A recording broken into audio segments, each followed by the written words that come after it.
And welcome to the first edition of Chicken Dinner with a professional odds maker on YouTube, on Twitter, on all that jazz.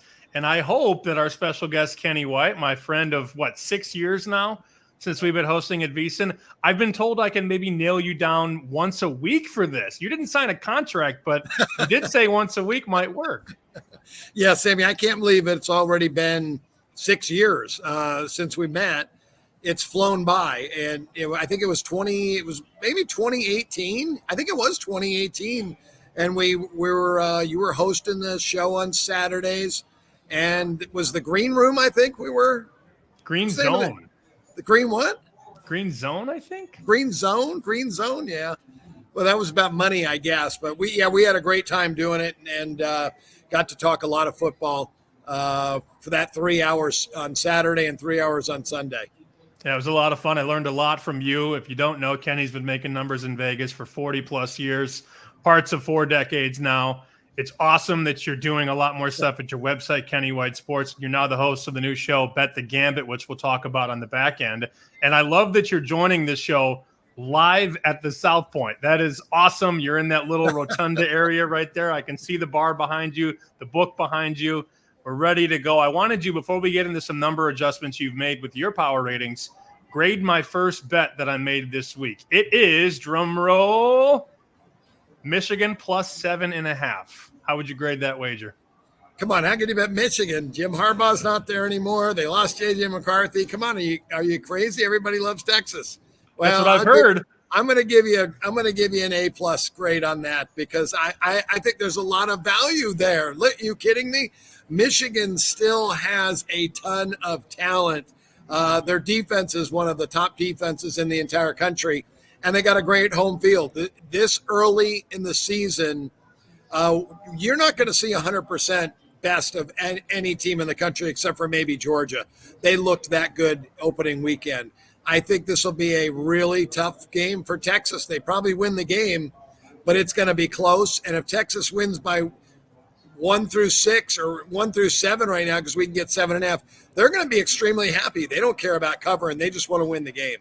Yeah, I'm looking at the odds logic board right now, which you could see on the screen. This thing opened right here, top corner.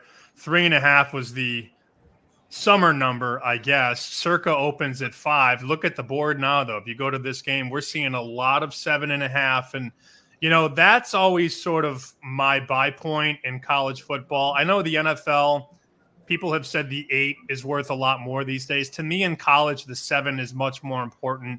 And I was much more willing to take 7.5 than miss the 7.5. It's like, okay, if it gets to 8, fine. But I was more than content getting the 7.5. To me, that was an important number. Where do you think this goes? Does it go through 8, or does it come back closer to 7? I think it comes back. I don't think it goes up much higher. I think that, to me, looks like the high point in this football game. As you mentioned, Circa opening the game 5, that gives you confidence right there, knowing that they've got a great set of college football odds makers and that they think the game should only be 5. I can't see it going much higher than where it's gone right now, Sam. I also see a 7 at the South Point here. So, they've taken some money on the dog here already. I believe 7.5 is where this game closes. Okay. Well, I'm taking 7.5. In fact, I took 7.5. And in your ratings, which you can find on KennyWhiteSports.com, you've got it basically a pick 'em, right? I mean, you've got it. Now, obviously, yeah. You'd never open. If you were booking bets, it'd be different because odds making and bookmaking are much different. But your true number is closer to a flip.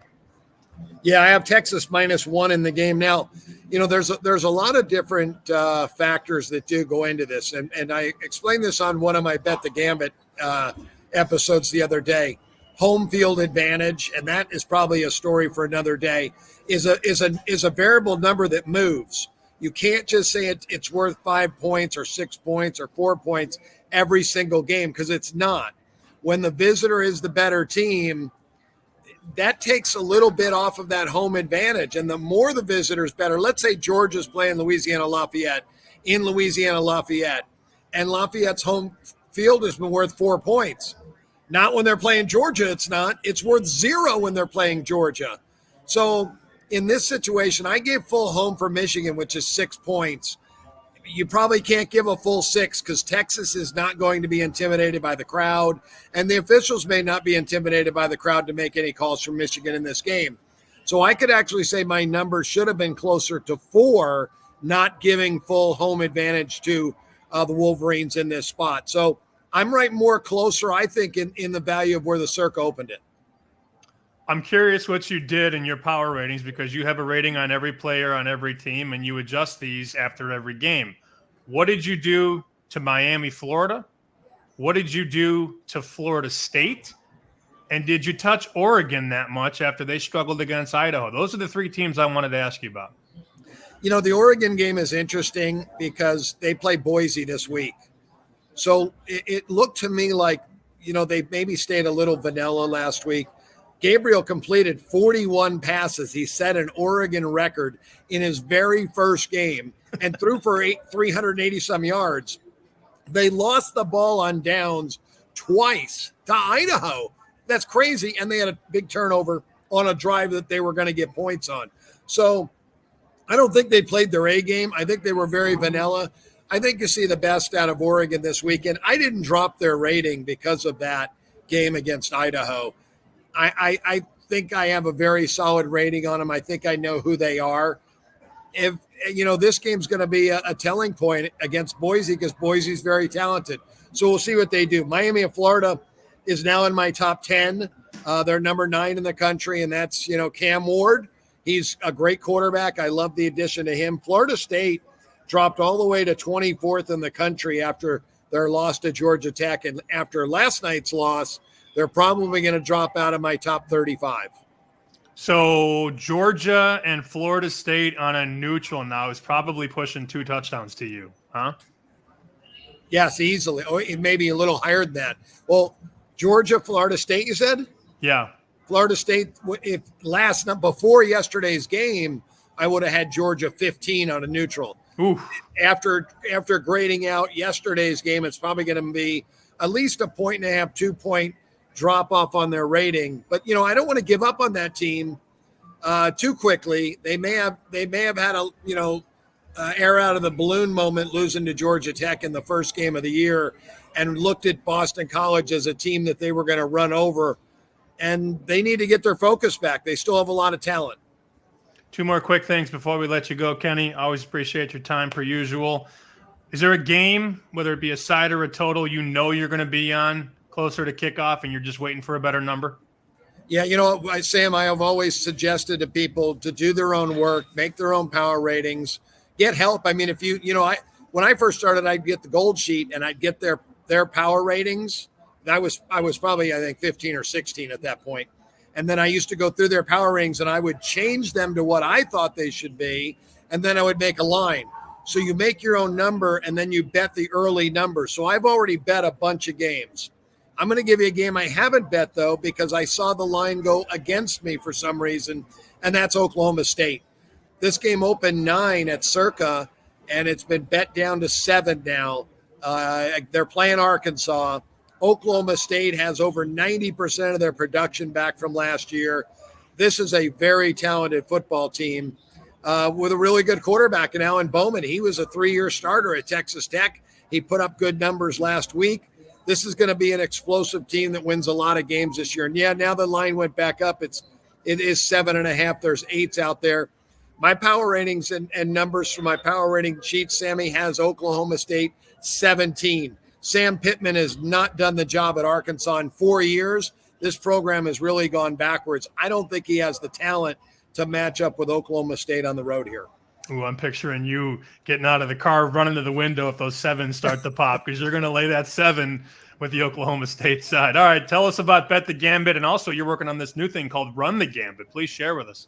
Yeah, thanks, Sammy. And Bet the Gambit, I pitched CBS for 5 years while I was with them, my own show. I wanted to do my own show, like a Mad Money show, talking about sports, what my power ratings are, what futures I'm looking at, what to grab right now, what games to wait on, and sports betting in a hole for an hour. They never went for the idea. They let me go in February, told me they used my name to build their clientele, and now I'm overpaid.